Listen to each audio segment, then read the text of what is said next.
এনসিপির March two গোপালগঞ্জে দফায় দফায় নিষিদ্ধ ছাত্রলীগের হামলা, সংঘর্ষে রণক্ষেত্র পৌর পার্ক এলাকা, নিহত 2, কাল সন্ধ্যা পর্যন্ত কারফিউ। হামলায় দমানো যাবে না এনসিপিকে, জবাব দেওয়ার হুঁশিয়ারি নেতাদের।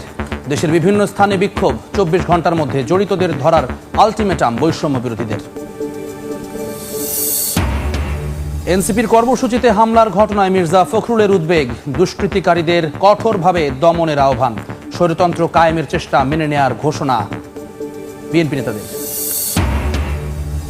গোপালগঞ্জে সহিংসতায় জড়িতদের বিরুদ্ধে নেওয়া হবে ব্যবস্থা, অন্তর্বর্তী সরকারের বিবৃতি। গাফিলতির প্রমাণ পেলে ছাড় দেয়া হবে না প্রশাসনকেও, হুঁশিয়ারি উপদেষ্টা রিজওয়ানার।